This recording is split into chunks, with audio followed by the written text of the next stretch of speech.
Press conference की है या मैसेज चलाया है। 9 दिन के बाद जो है बात करके अपनी जो सारी स्टेटमेंट जो है वो इब्तिदा में ही मशकूक बना दी गई कि ये एक आफ्टर थाट है और ये एक किसी मंसूबे के तहत जो है वो हुआ है। मुल्क में बड़े चोर असेंबलियों में और सेनेट में बैठे हुए हैं। ये लोग सीटें खरीदते हैं। मुस्लिम लीग नून के रहनुमा ख्वाजा आसिफ की मीडिया से गुफ्तगू। कहा, मौलाना फजलुर रहमान हमारे दिलों से दूर नहीं हुए।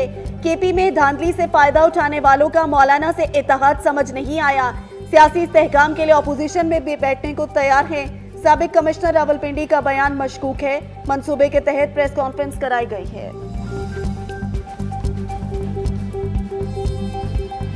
रावलपिंडी का मसला है, कोई बड़ी बात नहीं है। सारे रिजल्ट ओपन किए जाए, इलेक्शन कमीशन बिठा दे और सारे बैलेट बॉक्स ओपन किए जाए, चेक किया जाए, पता पड़ जाएगा क्या होगा। वोट मिला भी है और मानना भी नहीं है, ये रिवायत चल पड़ी है। कुछ लोग इलेक्शन के नताइज को मुतनाज़े करना चाहते हैं। रहनुमा पीपल्स पार्टी खुर्शीद शाह की मीडिया से गुफ्तगू।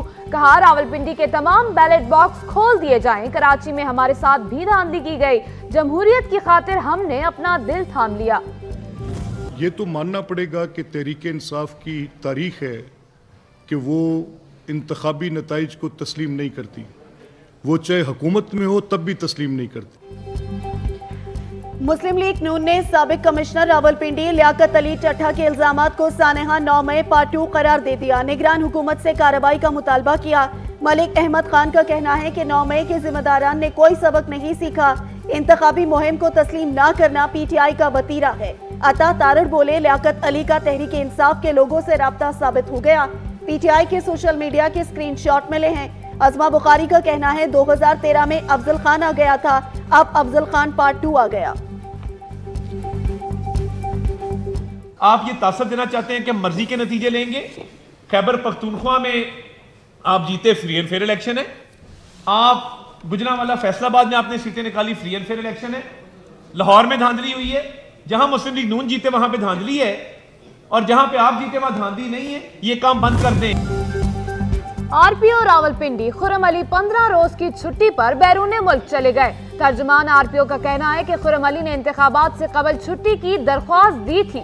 2 मार्च को वापस आएंगे। RPO रावलपिंडी ने बैरून मुल्क फैमिली के साथ जाने के लिए एक्स लीव पाकिस्तान 31 जनवरी को ले ली थी, जिसे आज मखसूस सियासी जमात। साबिक कमिश्नर रावलपिंडी लियाकत अली के इल्जामात। इलेक्शन कमीशन की तहकीकाती कमेटी का पहला इजलास जारी। Member Sindh election commission Nisar Durrani इजलास की सदारत कर रहे हैं। जराये के मुताबिक इजलास में कमेटी TOR तय करेगी। 3 दिन में रिपोर्ट पेश की जाएगी। तर्जुमान इलेक्शन कमीशन के मुताबिक मुतालिका आरोज के बयानात कलमबंद किए जाएंगे।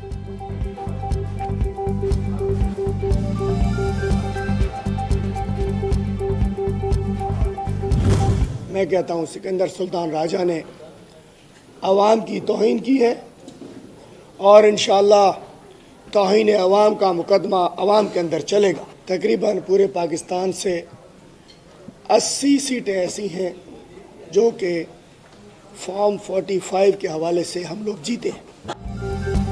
PTI ने कराची से कौमी असेंबली की 20 नशिस्तें जीती। हलीम आदिल शेख का दावा। कहा, हैदराबाद में भी कौमी असेंबली की 2 सीटें हम भारी मार्जिन से जीते हैं। कराची में PTI और जमात इस्लामी को वोट पड़ा है।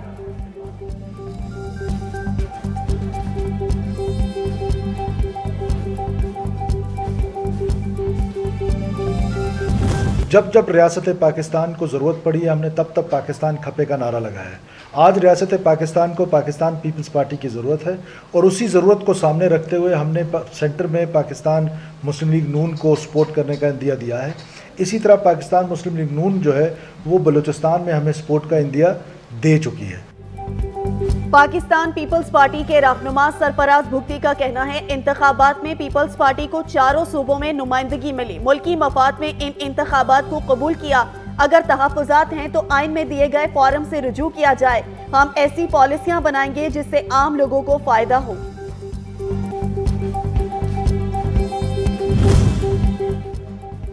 हुकूमत साजी के लिए खैबर पख्तूनख्वा असेंबली का इजलास 22 फरवरी को होगा।